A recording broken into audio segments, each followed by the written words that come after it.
Orang yang mencintai keluarga Nabi ini ada dua. Ada yang mencintai dengan lisannya, ada yang mencintai dengan hatinya.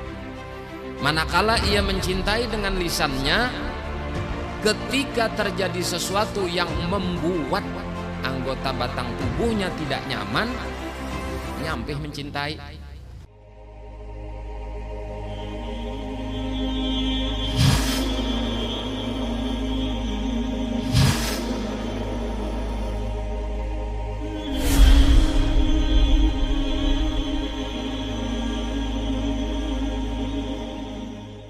Apa kaitannya hati dengan jasad ini? Karena jasad ini tidak akan berfungsi kuat manakala hatinya kada kuat. Jadi hati ini menentukan seseorang itu untuk berbuat apapun. Entah itu perbuatan baik, apakan lagi perbuatan yang kada baik. Jadi hati yang menentukan. Jasad ini laksana seperti bala tentaranya. Tangan, batis, mata, telinga, perut dan kemaluan, ialah itu seberataan adalah seperti bala tentaranya. Jadi apa ujar hati, maka yang lain ini mengumpat. Apa katanya hati, yang lain ini akan umpat. Bila hatinya kada baik, sekalipun jasadnya berbuat baik, sekalipun lah jasadnya ini berbuat baik, tapi hatinya kada baik, cepat atau lambat jasad itu akan merasa bosan berbohong dengan hati. Contohnya kayak orang munafik. Munafik itu apa? Man adharul Islam wa abtanal kufra. Munafik itu adalah orang yang menampakkan keislaman dan menyembunyikan kekafiran. Kalau kita halusi lagi, orang yang menampakkan kebaikan, menyembunyikan kebusukan. Maka orang yang seperti ini tidak akan bisa istiqomah, tidak akan bisa bertahan lama, karena sifat fitrah anggota batang tubuh itu tidak mampu berbohong terhadap paduka yang mulianya, rajanya tenang. Hatinya ini sebenarnya hendak kayak ini, lalu dibohongkan, dilakukan perbuatan bohong dengan perlakuan yang ada di batang tubuhnya. Itu kalau kau bertahan lawas, pasti terbongkar munafik. Makanya ulama-ulama salaf kita tuh sangat memperhatikan urusan hati. Yalah, urusan hati ini sangat diperhatikan. Kalau urusan raga dan batang tubuh aja itu diperhatikan, maka urusan hati lebih diperhatikan. Kalau urusan raga aja itulah 100% harus diperhatikan, lebih-lebih lagi urusan hati bisa 1000%. Prokes yang umpamanya, protokol kesehatan, wah ini kita memperhatikan banyak. Hati pun harus lebih. Kalau prokes itu tadi untuk menghindari supaya kita kada kena virus segala macam, maka hati harus lebih diprokes lagi agar perbuatan batang tubuh ini tidak membuat hati kita lemah terhadap Allah. Ini kadang-kadang gawian zahir itu lebih utama daripada gawian batin. Tapi kalau memadahkan di sini, kita memadahkan di sini bukan berarti kita harus meninggalkan gawian zahir, batin aja. Zahir kada diperhatikan, kada. Zahir batin itu harus seimbang. Tapi seimbang yang dimaksud, batin lebih utama ketimbang zahir. Jadi kalau zahir diperhatikan, batin harus lebih diperhatikan. Kalau zahir tertelantarkan, batin jangan sampai tertelantarkan. Kalau disuruh memilih, tidak bisa tidak, pilihlah batin, bukan pilih zahir. Karena zahir ini laksana bala tentara, batin ini laksana rajanya. Apa jar rajanya? Ya loh, jar rajanya kayak ini bala tentara apa? Kamu nak turun ke majelis berbaju sudah, duit siap, sepeda motor siap, ujar batin seoler-oler, nah oler, nah, jadi turun. Takoni kawan kenapa anu jar hujan ari, hai di sini kada di sini aja hujan, hai bisa aja. Ya lo batinnya yang menentukan. Orangnya kada ada siap napa-napa, bersiap kada, apa kada, sepeda motor kada siap, baju kada siap, tahu-tahu jam 3 timbul hati rasa kuat nak turun ke majelis. Yalah, itu turun tuh pastinya. Entahnya umpat kah, berjalan kah, atau apalah bahasanya. Karena batinnya kuat.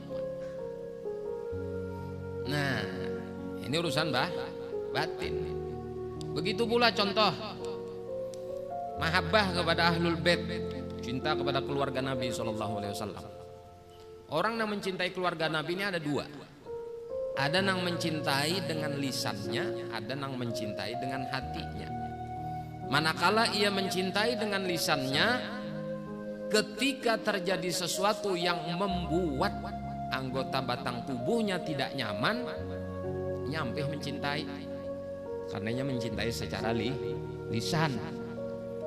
Tapi kalau orang mencintai secara hati, mahabbah bil qalbi, cinta dengan dasar dari hati yang paling dalam, apapun yang terjadi kepadanya yang akan berubah. Lalu kalau diistilahkan mahabbah dengan lisan, itu sama seperti orang-orang akhir zaman saat ini, mahabbah kakak itu haja. Bila alim hanya dimahabbahi, bila alim hanya dicintai, bila kada alim kada dicintai. Nah itu mahabbah dengan lisan. Muntungnya di majelis cintai, muntungnya di majelis menceritakan tentang manaqib habaib, manaqib syarifah, ialah manaqib orang wali dari kalangan ahlul bait, dari kalangan keluarga Nabi. Tapi faktanya di lapangan, keluarga Nabi, dzurriat Nabi yang ada di wilayahnya pun gak ada diheraninya. Mahabbah dengan lisan aja orang lain. Maka mahabbah dengan lisan ini sangat dekat dengan sifat munafik. Karena apa? Karena satu waktu apabila terjadi sesuatu nang mulainya kada nyaman, nang digawi oleh seorang ahlul bait, seorang keluarga Nabi, pasti kebenciannya melebihi daripada rasa cinta dan rasa sukanya. Nah, hati-hati. Ini urusan hati, Pak. Yalah, mencintai urusan hati, membenci urusan hati. Maka janganlah mencintai kecuali karena Allah, jangan juga membenci kecuali karena Allah. Bila sudah urusan benci, cinta ini urusan hati, berat ini. Bila cintanya karena nafsu, bencinya karena nafsu, walau bagaimanapun orang yang dicintai ini salah, akan dibiarkannya. Sebaliknya kayak itu juga, walau bagaimanapun orang yang dibenci ini baiknya kayak apa aja sampai bahati malaikat, tetap dibencinya. Karena ia mencintai dan membenci bukan karena Allah. Nah itulah pentingnya urusan hati. Nah, dan urusan hati ini urusan tasawuf, urusan tasawuf. Disebutkan dalam Al-Quran, inna sam'a wal basar wal fu'ada kullu ulaika kana anhu mas'ula. Pendengaran, penglihatan, ini mewakili lisan, ialah perut, kemaluan, kaki, tangan, segala macam 7 anggota batang tubuh. Ini akan dimintai pertanggungjawaban nanti di hari kiamat. Begitu pula wal fu'ada, hati gretek nang kada baik, suuzon segala macam-macam, buruk sangka, hasud, dengki dan sebagainya. Kullu ulaika, masing-masing mereka yang disebutkan tadi, kana anhu mas'ula, akan dimintai pertanggungjawaban, Nah, jadi hati-hati untuk urusan hati ini. Yalah, orang baik tuh memang kalau bisa tuh memang dari hati.